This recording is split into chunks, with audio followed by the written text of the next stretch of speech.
നമസ്കാരം. ഞാൻ ബിജീഷ് വള്ളൂർ. നമുക്ക് ബാങ്ക് നിഫ്റ്റി എന്തൊക്കെയാണ് സംഭവിച്ചിരിക്കുന്നത്, വരും ദിവസങ്ങൾ നമുക്ക് എങ്ങനെ കൃത്യമായിട്ട് മാനേജ് ചെയ്യാൻ പറ്റുമെന്ന് നമുക്ക് നോക്കാം. നിഫ്റ്റിയുടെ ഇന്നത്തെ ഒരു ഓപ്പണിങ് 24,600 മുകളിലായിരുന്നു. 495 600 തൊട്ട് താഴെയാണ് സപ്പോർട്ട്. നിഫ്റ്റി ഇന്ന് വന്നിരിക്കുന്ന ഒരു ലോ 24,599 ഓപ്പണിംഗിൽ വന്നിരിക്കുന്നല്ലോ. ഈ ഒരു സപ്പോർട്ട് ഹോൾഡ് ചെയ്തുകൊണ്ട് അടുത്ത റെസിസ്റ്റൻസിന് മുകളിലേക്ക് സസ്റ്റെയിൻ ചെയ്തു. അതിനുശേഷം തുടക്കത്തിലൊരു ബൈ സെന്റിമെന്റ് ആയിരുന്നു. എന്നിരുന്നാലും നിഫ്റ്റിയിൽ വലിയ മൊമെന്റം നിഫ്റ്റിയിൽ ഉണ്ടായിരുന്നില്ല. ഒരു സൈഡ് വൈസ് ഒരു മൊമെന്റ് ആയിരുന്നു നിഫ്റ്റിയിൽ കണ്ടിരുന്നത്. നിഫ്റ്റിയിലും ക്ലോസ് ചെയ്തിരിക്കുന്ന 24,600 അടുത്താണ് നിഫ്റ്റി ക്ലോസ് ചെയ്തിരിക്കുന്നത്. നിഫ്റ്റിയിൽ നമ്മൾ സൂചിപ്പിച്ചായിരുന്നു, കഴിഞ്ഞ ദിവസത്തിൽ തന്നെ സൂചിപ്പിച്ചായിരുന്നു, ഹയർ ലെവലിൽ ഇനി സസ്റ്റെയിൻ ചെയ്ത് നിലനിൽക്കാൻ ഒരു സാധ്യത കുറവാണ് നിഫ്റ്റിയിലായാലും. പക്ഷെ എക്സാക്റ്റ് ആയിട്ടുള്ള ഷോർട്ട്സ് ആൻഡ് ഓപ്പർച്യൂണിറ്റി, അതായത് റൈറ്റ് സപ്പോർട്ടിൻ്റെ ഒരു താഴത്തേക്ക് ഒരു ഷോർട്ട്സ് ആൻഡ് ഓപ്പർച്യൂണിറ്റി കിട്ടിയാൽ മാത്രം യൂട്ടിലൈസ് ചെയ്യുക. ട്രെൻഡ് സ്റ്റിൽ പോസിറ്റീവ് തന്നെയാണ്. പക്ഷെ നല്ലൊരു സപ്പോർട്ട് ഏതാണെന്ന് മനസ്സിലാക്കി വെക്കുക. വരും ദിവസങ്ങളായാലും നല്ലൊരു സപ്പോർട്ട് ഏതാണെന്ന് മനസ്സിലാക്കി വെക്കുക. ആ ഒരു സപ്പോർട്ടിന് മാത്രം ബൈക്ക് കൂടുതൽ ഇമ്പോർട്ടൻ്റ് നൽകാവുന്നതാണ്. അല്ലെങ്കിൽ ഹൈ ലെവലിൽ കുറച്ചൊരു റിസ്കി ഏരിയയിലാണ് നിഫ്റ്റി നിലനിൽക്കുന്നത്. അപ്പം അതിനനുസരിച്ച് മാനേജ് ചെയ്യുക. എക്സാക്റ്റ് ആയിട്ടുള്ള സപ്പോർട്ട് റെസിസ്റ്റൻസ്, എക്സാക്റ്റ് ആയിട്ടുള്ള ട്രെൻഡ് തീരുമാനിക്കാനായിട്ട് സാധിക്കും. അപ്പോൾ വരും ദിവസങ്ങളിലെ റൈറ്റ് ട്രെൻഡ് എന്താണ്, റൈറ്റ് സപ്പോർട്ട് ഏതാണ്, റെസിസ്റ്റൻസ് ഏതാണ്, നമുക്ക് നോക്കാം.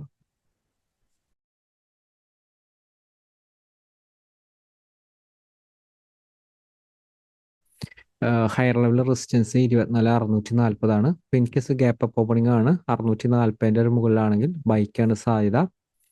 ബൈർ ഓപ്പർച്യൂണിറ്റി ചെറിയ ടൈമിൽ കിട്ടിയ യൂട്ടിലൈസ് ചെയ്യാം. പക്ഷേ 655 മുകളിലേക്കും കൂടി സസ്റ്റെയിൻ ചെയ്താലാണ് സ്ട്രെങ്ത് കിട്ടുള്ളൂ. ബൈർ ഓപ്പർച്യൂണിറ്റി യൂട്ടിലൈസ് ചെയ്യുമ്പോൾ സ്റ്റോപ്പ് ലോസ് 640 അയക്കണം.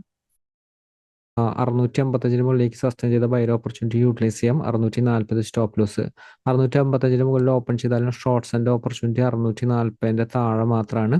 അല്ലെങ്കിൽ 640 ഹോൾഡ് ചെയ്യുന്നുണ്ടെങ്കിൽ മാത്രം ബൈർ ഓപ്പർച്യൂണിറ്റി യൂട്ടിലൈസ് ചെയ്യുക. In case gap up opening ആണ്, റെസിസ്റ്റൻസിന്റെ ഒരു താഴെയാണെങ്കിൽ ചെറിയ ടൈമിലെ ഷോർട്ട്സ് ആൻഡ് ഓപ്പർച്യൂണിറ്റി യൂട്ടിലൈസ് ചെയ്യാം.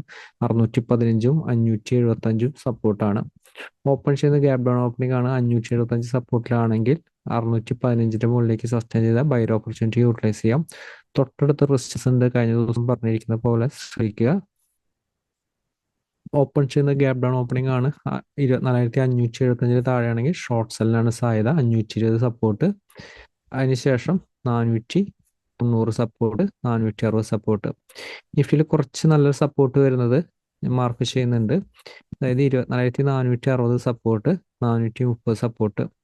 ഈ രണ്ട് സപ്പോർട്ടും നല്ലൊരു സപ്പോർട്ടാണ്. 400-നും 500-നും ഇടയിലാണ് ശരിക്കും നല്ലൊരു സപ്പോർട്ട് വരുന്നത്, ഇൻട്രാഡേ സപ്പോർട്ട് വരുന്നത്. അപ്പോൾ ഈ ഒരു സപ്പോർട്ടിന്റെ അടുത്ത് നിന്നുള്ളൊരു ബൈക്കായിരിക്കണം കൂടുതൽ ഇമ്പോർട്ടൻസ് നൽകേണ്ടത്. ഹയർ ലെവലിൽ കുറച്ചൊരു വീക്ക്നെസ് സാധ്യത കാണുന്നുണ്ട്. പക്ഷെ എക്സാക്റ്റ് ആയിട്ട് റൈറ്റ് ഒരു സപ്പോർട്ടിന്റെ ഒരു താഴത്തേക്ക് നിലനിർത്തിയാൽ മാത്രമാണ് നമുക്കൊരു ഷോർട്ട്സ് ആൻഡ് ഒരു ഓപ്പർച്യൂണിറ്റിക്ക് കൂടുതൽ ഇമ്പോർട്ടൻസ് നൽകേണ്ടത്. അതുപോലെ തന്നെ ബാങ്ക് നിഫ്റ്റി, ഫിൻ നിഫ്റ്റി നമുക്ക് നോക്കാം. ബാങ്ക് നിഫ്റ്റി സിറ്റുവേഷൻ നോക്കാം. ബാങ്ക് നിഫ്റ്റിയിലും ഇന്നത്തെ ഒരു ഓപ്പണിങ് 52,355 സപ്പോർട്ട്. 355 ഒരു ലൈൻ വരച്ച് നോക്കി കഴിഞ്ഞാൽ എക്സാക്റ്റ് ആയിട്ട് ഈ സപ്പോർട്ട് വർക്ക് ചെയ്ത് കിട്ടും. ഇന്നത്തെ ഒരു സപ്പോർട്ടിന്റെ ഒരു വർക്കിംഗ് കാണാനായിട്ട് സാധിക്കും. എക്സാക്റ്റ് ആയിട്ട് ഇവിടെ നിന്നാണ് ഒരു ബൗൺസ് ചെയ്തിരുന്നത്. അതിനുശേഷം 545 ഹയർ ലെവല്. 545 650 എന്ന് പറയുന്ന റേഞ്ചാണ് നമ്മൾ റെസിസ്റ്റൻസ് നൽകിയിരുന്നത്. അപ്പോൾ നിഫ്റ്റിന്ന് ഹൈ വന്നിരിക്കുന്ന 620 വരെയാണ് നിഫ്റ്റിയുടെ ഹൈ വന്നിരുന്നുള്ളൂ. അതിനുശേഷം 525 താഴത്തേക്ക് സസ്റ്റെയിൻ ചെയ്യുമ്പോൾ വീക്ക്നെസ് ആണ്. അപ്പോൾ ബാങ്ക് നിഫ്റ്റിയിൽ മാനേജ് ചെയ്യാനുള്ള റൈറ്റ് സപ്പോർട്ട് ഏതാണ്, റെസിസ്റ്റൻസ് ഏതാണെന്ന് നമുക്ക് നോക്കാം. ഇപ്പോൾ ബാങ്ക് നിഫ്റ്റി സിറ്റുവേഷൻ ആയാലും റെസിസ്റ്റൻസ് തന്നെ നമ്മൾ ഇന്ന് നൽകിയിരിക്കുന്ന റെസിസ്റ്റൻസ് തന്നെ എടുക്കുക. 660 മുകളിലേക്ക് സസ്റ്റെയിൻ ചെയ്ത ബൈർ ഓപ്പർച്യൂണിറ്റി യൂട്ടിലൈസ് ചെയ്യുക. 540 സപ്പോർട്ട്. ഇൻ കേസ് ഈ സപ്പോർട്ട് റെസിസ്റ്റൻസ് റേഞ്ചിന്റെ ഇടയിലാണെങ്കിൽ 540 താഴെ ഷോർട്ട് സെല്ലാണ്. ഗ്യാപ്പ് അപ്പ് ഓപ്പണിംഗ് ആണ്, റെസിസ്റ്റൻസിന്റെ താഴെ ഷോർട്ട് സെല്ലാണ് സാധ്യത. 350 എത്തുമ്പോൾ പ്രോഫിറ്റ് ബുക്കിംഗ് നടത്തുക. 350 താഴെ നിലനിന്ന് കഴിഞ്ഞാൽ 130 സപ്പോർട്ട്. ഓപ്പൺ ചെയ്തിരിക്കുന്നത് പറയുന്ന ഒരു സപ്പോർട്ട് ബ്രേക്ക് ചെയ്ത് വരുന്ന ഒരു ഓപ്പണിംഗ് ആണെങ്കിൽ അടുത്തൊരു സപ്പോർട്ട് ലെവൽ ടെസ്റ്റ് ചെയ്യും. 130 ശേഷം ഉള്ള സപ്പോർട്ടുകൾ കഴിഞ്ഞ ദിവസം നൽകിയിരിക്കുന്ന സപ്പോർട്ട് എക്സാക്റ്റ് ആയിട്ട് വർക്ക് ചെയ്യും. മാഗ്നിഫിയാലും ഇത്തരം സപ്പോർട്ടുകൾ ഫോളോ ചെയ്ത് എക്സാക്റ്റ് ആയിട്ടുള്ള ട്രെൻഡിൽ നിലനിൽക്കാനായിട്ട് സാധിക്കും.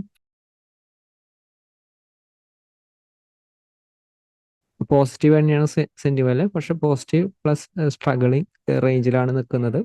ബുക്കിങ്ങിനുള്ള ഒരു സാധ്യത കൂടുതലാണ്. റൈറ്റ് ആയിട്ടുള്ള സപ്പോർട്ടും റെസിസ്റ്റൻസും ബ്രേക്ക് ചെയ്യുന്നതിനനുസരിച്ച് തീരുമാനം എടുക്കുക. ഫിനിഫ്റ്റി നമുക്ക് നോക്കാം. ഫിനിഫ്റ്റിയുടെ സിറ്റുവേഷൻ, ഫിനിഫ്റ്റിയിലും എക്സാക്റ്റ് ആയിട്ട് ഒരു സപ്പോർട്ട് റെസിസ്റ്റൻസിന്റെ ഒരു വർക്കിംഗ് കാണാനായിട്ട് സാധിക്കും. 660 സപ്പോർട്ട് ഹോൾഡ് ചെയ്തുകൊണ്ടാണ് ഓപ്പണിംഗ് മൂവ് ചെയ്തത്. അവസാനത്തെ ഒരു സെക്ഷൻ ബൗൺസ് ചെയ്തത്. അടുത്തൊരു സപ്പോർട്ട് 23,565 സപ്പോർട്ടും ഹോൾഡ് ചെയ്തുകൊണ്ടാണ് ബൗൺസ് ചെയ്തിരുന്നത്. ഹയർ ലെവൽ റെസിസ്റ്റൻസ് നൽകിയിരിക്കുന്നത് 23,760 റെസിസ്റ്റൻസ് നൽകിയിരിക്കുന്നത്. ഇന്ന് വന്നിരിക്കുന്ന ഒരു ഹൈ 23,760. എക്സാക്റ്റ് ആയിട്ട് ആ സപ്പോർട്ട് റെസിസ്റ്റൻസിന്റെ ഒരു വർക്കിംഗ് കാണാനായിട്ട് സാധിക്കും. വരും ദിവസങ്ങളിലെ റൈറ്റ് സപ്പോർട്ട് റെസിസ്റ്റൻസ് നമുക്ക് നോക്കാം. ഇപ്പോൾ ഫിനിഫ്റ്റിയുടെ സിറ്റുവേഷൻ ആണെങ്കിലും ഹയർ ലെവൽ റെസിസ്റ്റൻസ് 760 760 മുകളിൽ ബൈ ആണ്. ഷോർട്ട്സ് ആൻഡ് ഓപ്പർച്യൂണിറ്റി 760 താഴെയാണ്. 820 മുകളിൽ സസ്റ്റെയിൻ ചെയ്താൽ ബൈക്ക് സാധ്യത കൂടുതൽ കൊടുക്കാം. 820 മുകളിൽ ഓപ്പൺ ചെയ്ത് 760 താഴത്തേക്ക് സസ്റ്റെയിൻ ചെയ്താൽ വീക്ക്നെസ് ആണ്. ഗ്യാപ്പ് അപ്പ് ഓപ്പണിംഗ് ആണ്. റെസിസ്റ്റൻസിന്റെ ഒരു താഴെയാണെങ്കിൽ ഷോർട്ട് സെല്ലിൽ തന്നെയാണ് സാധ്യത. 640 സപ്പോർട്ട് ഇൻകേസ് ഓപ്പൺ ചെയ്യുന്നത് ഈ സപ്പോർട്ട് ബ്രേക്ക് ചെയ്ത് വരുന്ന ആണെങ്കിൽ ചെറിയ ടൈം ഫ്രെയിമിൽ ഷോർട്ട്സിന്റെ ഓപ്പർച്യൂണിറ്റി കിട്ടും. 540 ഹോൾഡ് ചെയ്യുന്നുണ്ടോ നോക്കുക. 440 സപ്പോർട്ട്.